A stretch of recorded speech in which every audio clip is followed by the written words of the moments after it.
યાર વર્ષોથી જે ભાવ તમે લીટરમાં સીધી લીટી ખેડૂતને તો લીટરના કેટલા રૂપિયા પડ્યા આ તમે ક્યારેય ગણાઈ બતાવવાનો પ્રયત્ન કર્યો છે?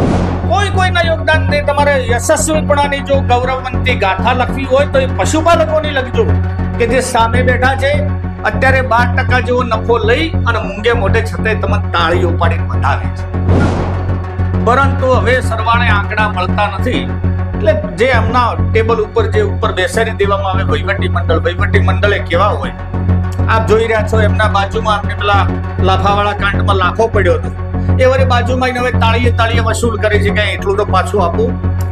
સાબર ડેરીનો નફો 14%, તમારો 12.22%. છતાંય વડાપ્રધાન નરેન્દ્ર મોદીની યશસ્વી કારકિર્દીના પરિણામરૂપ એમના આશીર્વાદથી દૂધસાગર મંડળી હાકોટા કરી રહી છે પશુપાલકોના પૈસા. અહીંયા વડાપ્રધાન નરેન્દ્ર મોદી દૂધમાં એ બોઘેણામાં શેડ નાખવા નતા આવ્યા.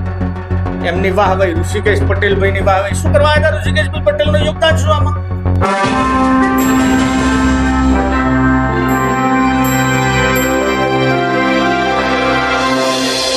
તારીખ 5/8/2025 ભારતના યશસ્વી અને માનનીય વડાપ્રધાન નરેન્દ્ર મોદીની અમી દ્રષ્ટિથી અને ગૃહમંત્રી, સહકારિતા મંત્રી, જે પેલા કાયદાના માસ્ટર, એમની કૃપા દ્રષ્ટિથી ગુજરાતના યશસ્વી અધ્યક્ષ સાહેબની કૃપા દ્રષ્ટિથી અને દરેક ભાજપના નેતાઓની અમી દ્રષ્ટિથી ખેડૂતોને જે ઐતિહાસિક ભાવ વધારો દૂધસાગર ડેરીમાં જાહેર કર્યો છે એવા માનનીય અશોકભાઈનો હું આભાર માનું છું.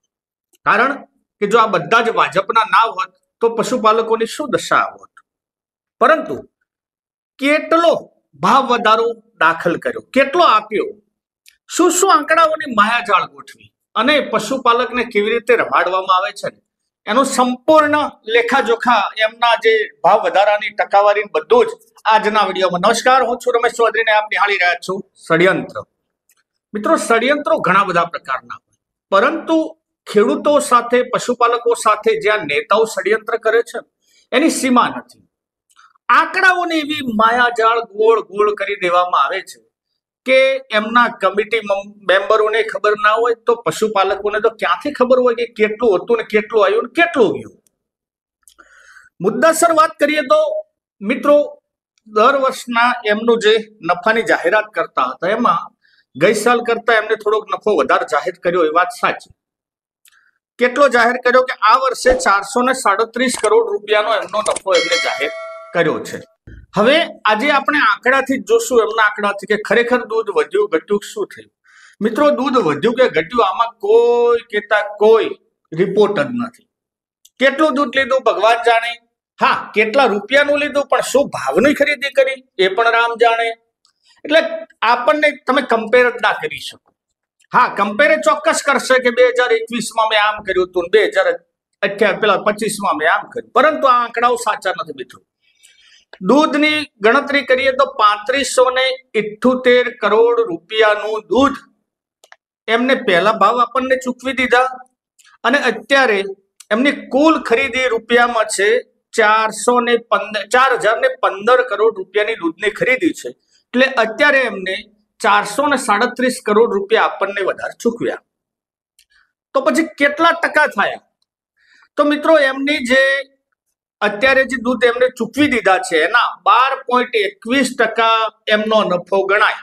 એ પણ જો સાચો મળે તો, નહીતર ભગવાન જાણે કેવો મળે છે. પરંતુ જો એમની ટકાવારી પ્રમાણે ગણીએ તો 12.21% નફો થાય. બીજું મિત્રો, વર્ષ દરમિયાન એમને ખરીદીનો ભાવ પણ છે 820 રૂપિયા. કિલો ફેટના કેટલા? 820 રૂપિયાની. એ 6 ફેટ ઉપરના તો માંડ આવી સંખ્યા કેટલી હશે? આવી સંખ્યા મિત્રો હોય દરેક જિલ્લામાં 2 થી 5%. એનાથી વધુ આ સંખ્યા હોય ના. બાકીની સંખ્યામાં તો 770-80 થી માંડી અને 790 સુધીના જ તમને ભાવ મળે છે. એવી આંકડાથી આ જો આ રમતમાં હમણાં નિહાળી રહ્યા છું, સારો ફેટ એટલે શું યાર? ભારતના ઇતિહાસમાં, ગુજરાતના ઇતિહાસમાં અથવા મિલ્ક ફેડરેશનના ટોટલી ઇતિહાસમાં આજ સુધીમાં આવી ભાવની ગણતરી, આ સાહેબના ભાવની ગણતરી કોઈએ કરી નથી. હવે સારો ફેટનો એટલે સારો ફેટ કયા લીધા તો ખરાબ કયું હતું, પછી કેટલું દૂધ હતું, આ મિત્રો સદંતર ભરમાવાના આંકડાઓ છે. આ ગણતરી એમની સાચી નથી ને કદાચ જો એમની ગણતરી સાચી હોય ને તો આપની ટકાવારી થાય છે 12.21%. હવે વાત કરીએ બીજા નંબરની, તો દેવાની. દેવામાં મિત્રો આ બધું એવું કરતા હોય કે માર્ચના 31મી માર્ચે હિસાબ થાય, માર્ચના આગલા 2-5 દિવસ પહેલા દેવાનું ક્યાંકથી ગમેથી લોન લઈને દેવું ઉતારી દેવામાં આવે એટલે આંકડામાં ન આવે, અને એના 5 દિવસ પછી વધારી દેવામાં આવે. તમને શું ખબર પડવાની છે, અને હકીકત હિસાબમાં એ સાચા પણ હોય. પરંતુ એક આપણે ટાર્ગેટ કરીએ કે આ એમનો જ અહેવાલ આપ જોઈ રહ્યા છો, 2023-24ના વર્ષના અંતે કુલ દેવું હતું, એટલે દેવાનું એમને વ્યાજ જે ચૂકવ્યું હતું ને એ હતું 64 કરોડ રૂપિયા. કેટલું મિત્રો? એ દેવાનું વ્યાજ 2023-24માં 64 કરોડ રૂપિયા એમને ચૂકવ્યું હતું. એ દેવું 64 થી વધારી એટલે લગભગ 64 ના એમને 95 કરોડ રૂપિયા વધારીને 24-25 ના અંદર વ્યાજ ચૂકવ્યું છે. એટલે સમથિંગ વધારો કેટલો થાય આપ ગણી શકો છો. લગભગ ગણો ને કે ડબલ થી તો થોડોક અડધો દોઢો વધારો એમને દેવામાં ગઈ સાલ કરેલો છે. હવે આવનારા વર્ષના જે એમને અંદાજપત્ર મૂક્યું છે એ અંદાજપત્રમાં એમને એટલે 2025-26 ના અંદર આ દેવું વધી અને 198 કરોડ 0.99 એટલે લગભગ 199 કરોડ તો ખાલી વ્યાજ ચૂકવવાનું રહેશે. આ એમનું અંદાજપત્ર છે, આપણું અંદાજપત્ર નથી. આ માનનીય અશોકભાઈ નું અંદાજપત્ર. એટલે એ હવે દેવું કેટલું થશે વિચારી લો મિત્રો, ડબલ.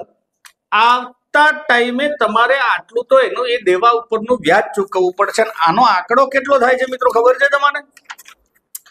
એક ગણતરી મરાવી દો તો 199 કરોડ જે રૂપિયા એમને વ્યાજ જે ચૂકવશે એના 365 તમે ભાગી નાખો વાર્ષિક એટલે 54.52 લાખ રૂપિયા થયા દિવસનું દેવાનું ખાલી વ્યાજ. અને એ વ્યાજને જો મહેસાણા દૂધસાગર ડેરી અંદાજિત 23 થી 24 લાખ લીટર દૂધની ખરીદી આખા જિલ્લામાંથી કરે છે. એની કેપેસિટી અત્યારે એટલી જ છે, ભલે 12 થી 10 લાખ લીટર વધારે લાવે છે, અને આમાં તો ગણાવતા નથી, કારણ કે ગણાવે તમને ખબર પડી જાય. તો આવતા સમયે 2 રૂપિયા ને 27 પૈસા તો એમનો દર લીટરે વ્યાજ ચૂકવવાનું છે મિત્રો.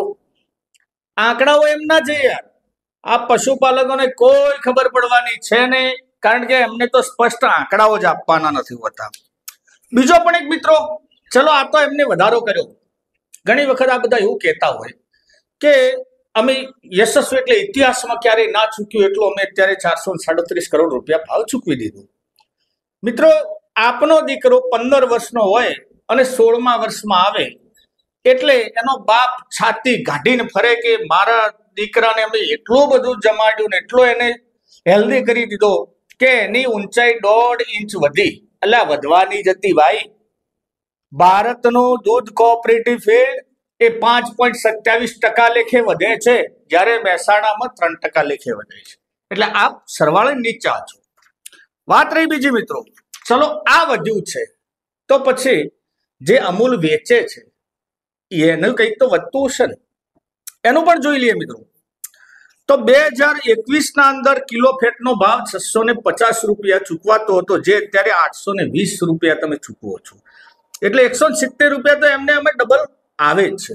એ ત્યાંથી આવે છે. કયા આવે છે કે 2021માં અમૂલની 1 લીટર દૂધ અમૂલ ગોલ્ડ 6 ફેટનું એ 58 રૂપિયાનો ભાવ હતો. અત્યારે એ ભાવ છે 68 રૂપિયાનો. તો 10 રૂપિયા સીધા વધ્યા, અને એ 10 રૂપિયાની સંખ્યા પ્રમાણે 36 થી 37% વધારો થયો, જ્યારે સામે પક્ષે તમે વધારો ચૂકવો છો ફક્ત 12%. આ પશુપાલકોના છે. તમે ભલે ખર્ચાના આંકડામાં કોઈ પણ રમત કરો યાર, આ સરવૈયું છે ને, આવા એમના અંદાજપત્રો તો હોઈ શકે, પરંતુ આવા સરવૈયા ના હોય. તમે આખા સરવૈયામાં એમ જ કીધું નથી કે દૂધ તમે કેટલું ખરીદ્યું, ગઈ સાલ કેટલું ખરીદ્યું હતું, કેટલું એટલે કે અમે કિલો ફેટમાં ખરીદ્યું. ગઈ સાલ કેમ ભાઈ કિલો ફેટમાં ગણતરી નહોતા કરતા, એના આગલા વર્ષે કેમ નહોતા કરતા? પરંતુ હવે સરવાળે આંકડા મળતા નથી, એટલે જે એમના ટેબલ ઉપર જે ઉપર બેસાડી દેવામાં આવે વહીવટી મંડળે કેવા હોય આપ જોઈ રહ્યા છો એમના બાજુમાં અમને પેલા લાફાવાળા કાંડમાં લાફો પડ્યો હતો, એ વળી બાજુમાં હવે તાળીએ તાળીએ વસૂલ કરે છે કે એટલું તો પાછું આપું, એવા પાછા હશે સાઈડમાં બેઠા બેઠા. આવા એમના વહીવટી મંડળો, એમને કોઈને ખબર નથી. આ આંકડાઓ સદંતર મારી દ્રષ્ટિએ નહીં, પણ તમે ખુલાસા ચોખ્ખા કરો યાર.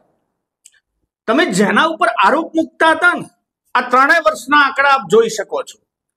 આ જેના ઉપર તમે આરોપ મૂકતા હતા ને, એને કીધું તો 2017માં આટલું હતું ને 2018માં આટલું હતું. અમે આટલું ખરીદ્યું, અત્યારે આટલું કર્યું. અમે આ ભાવે ખરીદ્યું, અમે આ ભાવે ખરીદ્યું. પરંતુ આ આંકડાઓ તમે હવે શું છે, એટલી તાકાત નથી રહી તમારામાં કે હિંમતનો સામનો કરો. તમે ગઈ સાલ હતું ને અત્યારે કેમ નથી? અને આંકડાઓ જ ક્યાં છે? બીજી વસ્તુ મિત્રો કે હવે એક મારા અંદાજ મુજબ સાબર ડેરી લગભગ 850 રૂપિયા કિલો ફેટનો ભાવ ચૂકવે છે. દૂધસાગર ડેરી 820 રૂપિયા, અત્યારે 830 કર્યા, પણ એ તો નવા વર્ષમાં આવશે, એટલે આવતી સાલ ગણતરી થશે. આ તો ખાલી છેલ્લા 15 દિવસ મહિના પૂરતા વધારી દેવાના, તમને કહી દેવાનો કે 830, અને તમને 870 કે તો એમને ક્યાં ખબર પડવાની છે? આંકડાઓ તો આવા જ હશે બધા. પરંતુ માની લો કે આ જ દૂધ 850 રૂપિયા જો સાબર ડેરી કિલો ફેટનો ભાવ હોય, અને આ બધે જ બધું દૂધ તમારે કઈ ડફોળા કર્યા વગર સાબર ડેરીને આપી દીધું હોત, તો મિત્રો તમને 125 કરોડ સીધો ફાયદો થોત. વિચારો તમે, 437 તમે ચૂકવ્યા છે, અને 122 કરોડ તો આજે ટકાવારીમાં છે ને એ તમને ઓછા મળ્યા છે. એ પણ કયું ગણાય મિત્રો? આજે આપ કોઠો નિહાળી રહ્યા છો ને, એમાં જે એમને સારા ફેટના જે રૂપિયા ગણ્યા છે, બરાબર, એ એમને સારો ફેટ કેટલો લીધો છે? 4,08,65,795 સારો ફેટ. હવે એટલે તમે એને રૂપિયામાં કન્વર્ટ ના કરી શકો, પણ રૂપિયામાં જો 30 રૂપિયા ઓછા આપતા હોય તો આ આંકડો થાય 122 કરોડ રૂપિયાનો ભાઈ. અને છતાં પણ સાબર ડેરીનો નફો 14%, તમારો 12.22%. છતાંય વડાપ્રધાન નરેન્દ્ર મોદીની યશસ્વી કારકિર્દીના પરિણામરૂપ એમના આશીર્વાદથી દૂધસાગર મંડળી હાકોટા કરી રહી છે પશુપાલકોના પૈસે. પરંતુ એ પશુપાલકોને ક્યાં ખબર છે? વાહ વાહ બીજાની કરવાની. હું પહેલા પણ ઘણી વખત કહું છું ને, લાલાભાઈનો લુગડો હોય ને વરાભાઈનો હાબુ, એમને તો ઘસ ભાઈ ઘસ કરવાનું છે. બીજો પણ મિત્રો એક ફિગર આપી દઉં દાણનો, પશુ આહારનો. તો પશુ આહાર જો આપે જ્યારે શાસનની ધુરા સંભાળી, એ સમય 2020-21 ના અંદર 1296 રૂપિયાનો ભાવ હતો, એટલે કે લગભગ 1300 રૂપિયા હતા દાણના એક બોરીના. અત્યારે કેટલો છે એનો? 1600 રૂપિયા. કેટલો વધ્યો વિચારો તમે. એટલે તમારા જે પ્રોડક્ટ છે એના અંદર તમારે 37% તમે ગ્રાહકો પાસે પાછો લઈ શકો છો. 30% ઉપર 40% નોર્મલ વધે તમારે, કારણ કે તમને ભાવ વધારો નડે, પશુપાલકોને ન નડે. પશુપાલકોને 10% ગણાય શું કરવા છે? અરે યાર, વર્ષોથી જે ભાવ તમે લીટરમાં, સીધી લીટી ખેડૂતને તો લીટરના કેટલા રૂપિયા પડ્યા, આ તમે ક્યારેય ગણાઈ બતાવવાનો પ્રયત્ન કર્યો છે? તમે એક વખત કોઠા બદલાયા, 2 વખત, હવે તો બધા સંઘોય બદલાયા છે, એટલે કોઠાનું ગણિત કઈ કરવાનો મતલબ જ નથી. પરંતુ આ આંકડાઓ હવે શું બતાવશો આવતા સાલ? એટલે શાસન ઉપર થોડું ધ્યાન રાખો યાર. તમે જેના ઉપર આક્ષેપો મૂકીને આવ્યા હતા ને, એ આક્ષેપો તમે સાબિત કરો અત્યારે કે આ એ સાચા હતા. તમારે આજે એ પણ કેવું હતું કે જે કેમિકલનું દૂધ બદલાયું એના ઉપર અમે FIR કરીને એનું બ્લેકલિસ્ટ કરી દીધું, ને એના ઉપર જે દ્રષ્ટિ થઈ, જ્યાં દૂધ પેલા ઘીની વાત થઈ હતી ને, જૂના વહીવટી મંડળ ઉપર, એમના ઉપર કેસ કરીને અંદર ગાલ્યા હતા. તમે અત્યારે જામીન અંદર જઈ શકો એવા ખરા? આ વાત તમે નહીં કરો. ત્યાં પાછી પોલીસ બોલાવી લીધી. જો કે પોલીસ તો બોલાવવાની જરૂર હતી. આમ એક મેસેજ ખોટો વાયરલ થયો હતો ને ક્યાંક પ્રોબ્લેમ ના થાય એટલા માટે એ તકેદારી બરાબર હતી, એમાં કોઈ નો ડાઉટ નથી. અને આ પશુપાલકોની સંસ્થાઓ છે, પશુપાલકોને પણ આવી રીતે ખોટા મેસેજ કરી અને ભ્રમિત ન કરવા જોઈએ. પરંતુ વહીવટની અંદર આ એમનો દૂધ વધારો સદંતર ભ્રમણામાં નાખવાનો છે. બધા જ આંકડાઓ આપના છે, આ અમારા કોઈ આંકડા નથી. અમે તો જયારે ગણવા બેસશું ને અને સાચા આંકડા આપશો તો આનાથી ઊંચું આવશે કંઈક. એટલે મિત્રો, આપની ડેરી આપને જોવાનું, પરંતુ પશુપાલકોને સંપૂર્ણ રીતે ન્યાય થાય અને ખોટી વાહવાહી કરવા કરતા ક્યાંક સાચી દિશામાં આગળ વધો, એવી જ ભગવાનને અમે તો પ્રાર્થના કરી શકીએ ભાઈ. અને આ બધા ગુણગાન ગાવા હોય તો સાહેબ જે સામે બેઠા હતા ને એમના ગાવાના હોય. અહીંયા વડાપ્રધાન નરેન્દ્ર મોદી દૂધમાં એ બોઘેણામાં શેડ નાખવા નતા આયા, એમની વાહવાઈ, ઋષિકેશ પટેલભાઈ ની વાહવાઈ. શું કરવા આવ્યા ઋષિકેશભાઈ પટેલનું યોગદાન શું આમાં? ભાજપનું શું, કોંગ્રેસનું શું? કોઈના યોગદાનથી તમારે યશસ્વીપણાની જો ગૌરવવંતી ગાથા લખવી હોય તો એ પશુપાલકોની લખજો કે જે સામે બેઠા છે, અત્યારે 12% જેવો નફો લઈ અને મૂંગે મોઢે છતાંય તમને તાળીઓ પાડીને વધાવે છે. બસ મિત્રો, આજે આટલું જ. વિડીયો ગમે હોય તો લાઈક, શેર ને કોમેન્ટ કરજો, ને હા, ચેનલને સબસ્ક્રાઇબ કરવાનું ભૂલતા નહીં. જય હિન્દ, જય ભારત.